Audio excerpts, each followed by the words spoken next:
बिस्मिल्लाहिर्रहमानिर्रहीम अस्सलामुअलैकुम। तो आज का हमारा टॉपिक क्या होने वाला है, टाइप्स ऑफ सेंटेंसेस, यानी कि किस किस बेसिस पे से कितनी टाइप्स में जो है वो डिवाइड किया गया। प्लीज़ वीडियो को एंड तक ज़रूर देखिएगा। आज हम सेंटेंसेस की कोई भी टाइप नहीं छोड़ने वाले, ठीक है। तो स्टार्ट करते हैं, लेकिन स्टार्ट करने से पहले मेरी रिक्वेस्ट आपसे ये होगी कि चैनल को प्लीज़ सब्सक्राइब कर दिया करें और अपने दोस्तों के साथ भी शेयर किया करें, क्योंकि सदका जारिया होता है इस तरह अगर आप दूसरे का किसी का भला कर देंगे, ठीक है। और दूसरी रिक्वेस्ट ये होगी कि आप अपना भी भला करें और इस वीडियो को एंड तक ज़रूर देखिएगा ताकि सबका ही भला हो जाए, कर भला हो भला। तो स्टार्ट करते हैं। On the basis of function and meaning, यानी कि फंक्शन और मीनिंग की बेसिस पे से कितनी टाइप्स के अंदर जो है वो डिवाइड किया गया। सेंटेंसेस को फंक्शन और मीनिंग की बेस पर 5 टाइप की में जो है वो डिवाइड किया गया है, ठीक है। सबसे पहला हम देखते हैं, उसे कहते हैं डेक्लेरेटिव। वो असर्टिव यानी कि पॉजिटिव सेंटेंसेस भी हो सकते हैं, नेगेटिव यानी कि मनफी जो है वो फिक्रात भी हो सकते हैं। तो ये क्या करते हैं, किसी के बारे में जो है वो डिक्लेयर करते हैं एक चीज़ को, ठीक है, अबाउट अ पर्सन या चीज़ के बारे में। Ending with the full stop, हमेशा ही एंड होते हैं इनके, एंड पे हमेशा हमने फुल स्टॉप लगाना होता है इनको ख़त्म करने के लिए। जैसे यहाँ पे मैंने फिक्रा लिखा है, she does not go to park, ठीक है। तो अभी आप प्लीज़ साथ साथ स्क्रीनशॉट मत लीजिएगा, ठीक है, इस तरह तो आपके पास बहुत ज़्यादा हो जाएंगे। मैं एंड पे आपको जो है वो पूरे नोट्स दिखा दूँगी, आप एक ही ले लीजिएगा एंड पर अगर आप चाहें तो। नेक्स्ट टाइप है इसकी इंटेरोगेटिव सेंटेंसेस, ठीक है। इनके एंड पे हमेशा क्वेश्चन मार्क आता है, कोई क्वेश्चन पूछना हो, ठीक है। हेल्पिंग वर्ब भी इनके स्टार्ट में, अगर हमें इनकी पहचान कैसी होगी, अगर इनके स्टार्ट में अगर ये वाले हेल्पिंग वर्ब भी है ना स्टार्ट में, अगर ये वाले हेल्पिंग वर्ब मिड में हो तो बेटे वो रिलेटिव प्रोनाउंस बन जाते हैं, वो फिर क्वेश्चंस नहीं रहते। स्टार्ट में हो ये, why is she going to a park, ठीक है। नेक्स्ट इसकी टाइप है इम्पेरेटिव सेंटेंसेस। कोई कमांड देनी हो, कोई सजेशन हो, कोई रिक्वेस्ट हो, कोई पोलाइट रिक्वेस्ट है, कोई हार्श किस्म की रिक्वेस्ट है, वुड यू लाइक के साथ आपने कोई फिक्रे का स्टार्ट लेना है, तो वो चले जाएंगे किसके अंदर, इम्पेरेटिव सेंटेंसेस के अंदर। ये इसकी थर्ड टाइप है। और अगर कोई पोलाइट रिक्वेस्ट है ना, मैंने सिर्फ पोलाइटली उस बंदे को जाकर कहना है would you like to go with me, तो मैं उसके आगे फुल स्टॉप लगाऊंगी। अच्छा, अब ये आपको कैसे पता चलेगा पेपर में, मतलब ये जो है ना, ये आप इमोशंस पे ही डिपेंड करता है। कुछ लफ्ज़ इस तरह के होते हैं कि जिनसे हमें इमोशन समझ आ जाते हैं, जैसे राइट इट नाउ, अभी करो, उससे हमें पता चल जाता है कि ज़्यादा इमोशंस हैं। लेकिन ये है कि ये स्पीक के अंदर हमें ज़्यादा क्लियरली पता चलते हैं। अगर आप रिटर्न में ना भी मतलब दूसरा एक्सक्लेमेशन भी लगाएं तो कोई मसला नहीं है। ऑर्डर इमोशन और रिक्वेस्ट के लिए इसे एक्सक्लेमेशन मार्क के साथ एंड करना आपने। Would you like to go the park, इसके आगे फुल स्टॉप आएगा। और bring the glass right now, अभी लेकर आओ, तो उसके आगे एक्सक्लेमेशन, क्योंकि मैंने जो है वो रिक्वेस्ट हार्श किस्म की किया कि ऑर्डर की सेंस में किया कि अभी लेके आओ। नेक्स्ट इसकी फोर्थ टाइप है एक्सक्लेमेटरी सेंटेंसेस। इसके अंदर रश ऑफ इमोशंस और फीलिंग्स होते हैं। आइए देखते हैं इसकी एग्जांपल कि किस तरह से जो है वो हमने इसको डील करना है। इसको हमेशा एंड करना है एक्सक्लेमेशन मार्क के साथ माय बैड, क्योंकि ये है ही एक्सक्लेमेटरी जो है वो सेंटेंसेस हैं, तो जाहिर सी बात है तो फिर इसे एक्सक्लेमेशन मार्क से ही एंड करेंगे। लेकिन इसे भी लिखने के दो तरीके हैं। जैसे यहाँ मैंने एक सेंटेंस लिखा, हुर्रा वही है वो इन द मैच। अगर आप हुर्रा के बाद कोमा लगा के उसे अपनी फीलिंग्स को सेंटेंस के साथ शेयर कर रहे हैं तो आप एंड पे जाके एक्सक्लेमेशन लगाएं। इस तरह आप सेंटेंस को तोड़ नहीं सकते, इसलिए आपको वी का जो डब्ल्यू है वो स्मॉल लेटर में लिखना होगा। अगर आप हुर्रा के पास फ़ौरन से एक्सक्लेमेशन लगा के वहीं पे अपनी पूरी फीलिंग्स का इजहार कर देते हैं, फिर आपको अगले सेंटेंस को नॉर्मल लेके चलना होगा, कैपिटल लेटर से स्टार्ट करना होगा और फुल स्टॉप पे एंड करना होगा। फिफ्थ टाइप है इसकी ऑपरेटिव सेंटेंसेस। प्रेइंग सेंटेंस, यानी जिसमें दुआ हो, दवाइयाँ फिक्रात ही होते हैं, इनके एंड में भी एक्सक्लेमेशन लगानी है आपने। मे यू लिव लॉन्ग, ठीक है, आमीन, तो मैंने एक्सक्लेमेशन ही लगाई है। नेक्स्ट इसकी टाइप्स आ जाती हैं कंस्ट्रक्शन और स्ट्रक्चर या क्लॉजेस की बेस पे, यानी कि किस तरह से इनके स्ट्रक्चर जो है वो मैनेज करने हैं, उनको किस तरह से कंस्ट्रक्ट करना है। और इवन क्लॉजेस डिपेंडेंट कहाँ, इंडिपेंडेंट कहाँ पर आएगी, कौन से सेंटेंसेस में, सिंपल में, कम्प्लेक्स में, कंपाउंड कम्प्लेक्स में। तो सबसे पहले देखते हैं सिंपल सेंटेंसेस। इसमें एक सब्जेक्ट और एक प्रीडिकेट होगा। प्रीडिकेट क्या होता है, उसके बारे में खबर, शी, अगर मैं कहूँ वो, तो आगे आप मुझसे पूछोगे कि हाँ क्या हुआ उसे, उसके बारे में दो खबर, शी स्लीप्स अर्ली, ठीक है, एक सब्जेक्ट है, एक ही प्रीडिकेट है। अगर कंपाउंड सब्जेक्ट हो तो बच्चे अक्सर गलती करते हैं, वो कंपाउंड सब्जेक्ट देखते हैं और उसे जो है वो कंपाउंड सेंटेंसेस के अंदर डाल देते हैं, गलत। आपके पास जब दो सब्जेक्ट हैं, आप उनके कंपाउंड सब्जेक्ट कह रहे हैं, जैसे असलम और आयशा, और प्रीडिकेट उसके बारे में एक है कि दोनों मिलके जा रहे हैं, ठीक है, तो ये सिंपल सेंटेंस है। नो डाउट इसमें कंपाउंड सब्जेक्ट है, लेकिन द सेंटेंस इज सिंपल।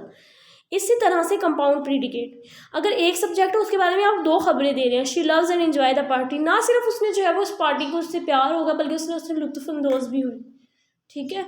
तो एक ही सब्जेक्ट है उसके बारे में 2 खबरें दे रहे हैं, नो डाउट कंपाउंड प्रीडिकेट हो गया, लेकिन सेंटेंस सिंपल ही रहेगा। या अक्सर आप जो है वो नाउन क्लॉज को लेते हैं एज एन सब्जेक्ट। अब ये क्लॉजेज की वीडियो जो है ये मैं पहले बना चुकी हूँ, आपने प्लीज़ इसको देख लेना वहाँ से जाके, अदरवाइज़ ये आपके सिंपल कंपाउंड कॉम्प्लेक्स जो है ये मिक्सअप हो जाएंगे। वहाँ मैंने बहुत अच्छे पॉइंट्स के साथ जो है वो इनको आइडेंटिफाई कर दिया है कि आपको कैसे पता चलेगा कौन सा है। जैसे यहाँ पे मैंने एग्जांपल लिखी है मेजर अजीज़ भट्टी ब्रेवरी। अब ये पूरी एक क्लॉज है कि उसकी जो है वो बहादुरी। अब ये पूरी क्लॉज एज एन सब्जेक्ट काम कर रही है यहाँ पर, ठीक है। मेजर अजीज़ भट्टी ब्रेवरी वोन हिम, उसकी वजह से वो जीत गया।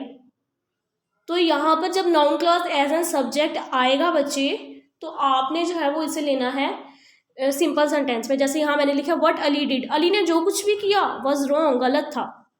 अगर आप ये जो है इसे हटा के इट लगाएं तो आपको पता चल जाएगा कि ये नाउन क्लॉज है, ठीक है। और यहाँ पर आपने इसके बाद कोमा नहीं लगाना, अक्सर बच्चे इसको सेपरेट करते हैं।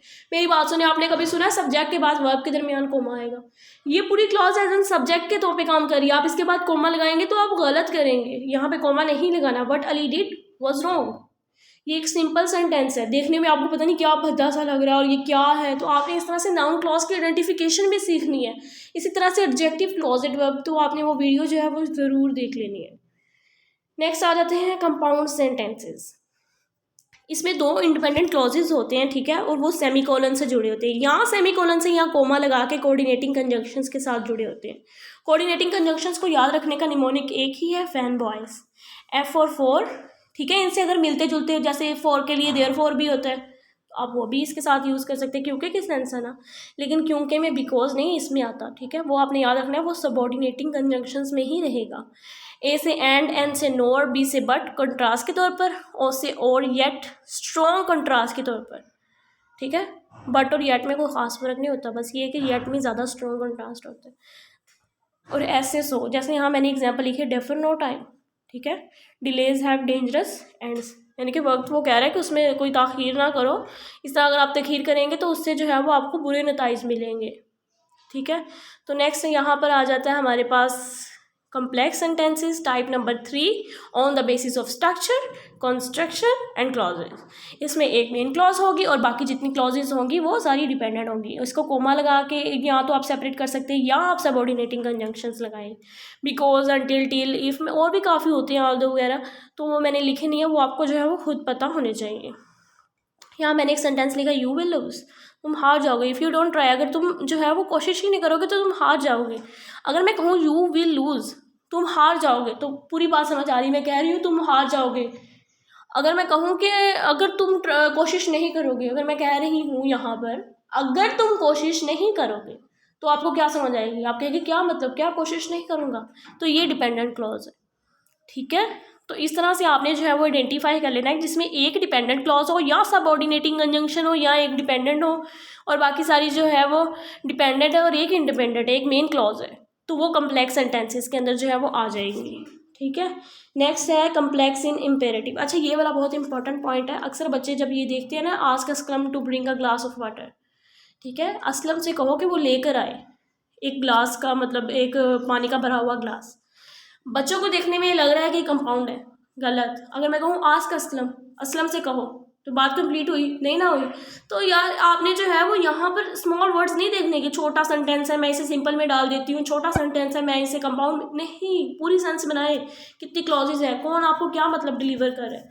तो इस तरह ये वाला जो है ये यहाँ पर कम्प्लेक्स सेंटेंस है, देखने में आपको लगेगा कि यहाँ पर जो है वो कम्प्लेक्स नहीं है। और एक और बात यहाँ पे मैंने दिखाया कि जो डिपेंडेंट क्लॉज है ना, आप इसे स्टार्ट में भी लेके जा सकते हैं, ज़रूरी नहीं है कि हर दफ़ा इंडिपेंडेंट ही जो है वो स्टार्ट में आएगी। If you don't try, comma लगा के यू विल लूज आ जाएगा। नेक्स्ट है कंपाउंड कॉम्प्लेक्स सेंटेंसेस। इसमें जो है वो काफ़ी 2 क्लॉज से नहीं बन सकता ये, इसमें 3 या 3 से ज़्यादा क्लॉजेज होंगी, जिसमें से 2 जो है वो इंडिपेंडेंट होंगी, ठीक है, ताकि कंपाउंड जो है वो सेंटेंसेस की बात पूरी हो जाए। एक जो है वो इंडिपेंडेंट होगी, एक जो है वो डिपेंडेंट होगी, 2 इंडिपेंडेंट होगी या एक जो है वो डिपेंडेंट होंगी, या एक से ज़्यादा भी डिपेंडेंट जो है वो हो सकती हैं। जैसे यहाँ पे मैंने एक फिगरा लिखा है, बिकॉज आई पेड अटेंशन ठीक है। अब ये बिकॉज से स्टार्ट हो रहा है, सबऑर्डिनेट कंजंक्शन, ये डिपेंडेंट है। इसको अगर आप अकेला लिखोगे तो मतलब आ जाए नहीं होगा। Because I paid attention, next है आई गोट ए, यानी कि ग्रेड ए मिला उसे ऑन द टेस्ट। और अगली जो क्लॉज है वो एंड से सेपरेट हुई हुई है। जब वो अगली क्लॉज एंड से सेपरेट हुई हुई है तो वो दोनों इंडिपेंडेंट है। तो ये एंड वाली दोनों इंडिपेंडेंट बता रही है कंपाउंड है, पीछे वाली बता रही है कम्प्लेक्स है। अब क्या करना है हमने, तो हमने इसको कंपाउंड कम्प्लेक्स का नाम दे देना, ठीक है। हम वर्ब्स की बेस पे भी जो है वो सेंटेंसेस को बयान करते हैं। पहले तक तो है वो टीचर्स यहीं तक पढ़ाते थे, इससे ज़्यादा नहीं पढ़ाते थे, लेकिन अब जो है वो ये पढ़ा रही हूँ मैं इसलिए क्योंकि ये जो है ये नम्स के पेपर में भी आ चुका है इस तरह का क्वेश्चन, और इस तरह के क्वेश्चन आता है कि वर्ब के बेसिस पे सेंटेंसेस की 4 टाइप है। एक है मोनो ट्रांजिटिव, जिसमें सिर्फ एक डायरेक्ट ऑब्जेक्ट हो, she buys a chair. Ditransitive, जिसमें जो है वो एक डायरेक्ट ऑब्जेक्ट हो और एक इनडायरेक्ट ऑब्जेक्ट हो, she gave me her book. अब उसने मुझे दिया है, क्या दिया है, बुक। डायरेक्ट ऑब्जेक्ट क्या है, बुक। इनडायरेक्ट ऑब्जेक्ट क्या है कि मुझे दिए, ठीक है। कम्प्लेक्स ट्रांजिटिव में एक डायरेक्ट ऑब्जेक्ट होगा और एक ऑब्जेक्ट जो है वो एट्रीब्यूट होगा। ये 3rd टाइप है, इसकी 4 टाइप्स है total. She found the novel interesting in many ways. एक डायरेक्ट ऑब्जेक्ट है, उसको जो है वो क्या मिला है, नॉवल मिला है। क्या, किस तरह का मिला है उसे, इंटरेस्टिंग मिला है। तो ये कम्प्लेक्स ट्रांजिटिव है। रिफ्लेक्सिव जो है वो ट्रांजिटिव में ऑब्जेक्ट और सब्जेक्ट सेम रहते हैं, वर्ब आता है और इसके साथ एक रिफ्लेक्सिव प्रोनाउन होता है, ठीक है। रिफ्लेक्सिव प्रोनाउन या इम्फेटिक प्रोनाउन आप कह सकते हैं, सिर्फ इम्फेसिस के बेस के लिए होता है ये। रिफ्लेक्सिव और जो है वो इम्फेटिक के अंदर क्या फ़र्क होता है, ये आपने जाके टाइप ऑफ क्लासेस वाली वीडियो क्लास में देख लेना, वहाँ पे मैंने बताया इनमें क्या फ़र्क होता है। दे एंजॉयड देमसेल्फ, अब यहाँ पर ऑब्जेक्ट नहीं है, इम्फेक्टिक अगर होता प्रोनाउन तो वहाँ पर जो है वो ऑब्जेक्ट भी होता। अब ये आपने टाइप ऑफ क्लासेस में जाके ज़रूर देख लेना है ताकि आपका कॉन्सेप्ट यहीं पे क्लियर हो जाए। यहाँ पे मैंने वो क्वेश्चन भी दे दिया जो नम्स के 2020 के पेपर के अंदर आया था। अब आपने जो है वो कमेंट करके मुझे बताना है कि ये कौन सा सेंटेंस है। अगर आपका राइट जो है वो हुआ आंसर तो मैं आपको रिस्पॉन्स करूँगी, अगर राइट ना भी हुआ तो भी मैं आपको बता दूंगी क्या राइट आंसर है। They have painted their house purple. अब आपने बताना है ये मोनो है, डाई है, कम्प्लेक्स है या रिफ्लेक्सिव जो है ये ट्रांजिटिव वर्ब की टाइप है। सेंटेंस की कौन सी टाइप है आपने ये फिक्रा देख लिया है। ये नम्स का जो है वो 2020 के पेपर में आया था, आपको स्क्रीन पर डिस्प्ले हो रहा है। प्लीज़ राइट जो है वो आप नीचे कमेंट में बताएं मुझे इसका राइट आंसर क्या होगा। तो उम्मीद है कि जो है वो आपको समझ आ गई होगी। उम्मीद है आपको समझ आ गई होगी। अगर फिर भी कोई पॉइंट समझ ना आए तो आप मुझसे पूछ सकते हैं। दुआ में याद रखिएगा। अल्लाह हाफिज़।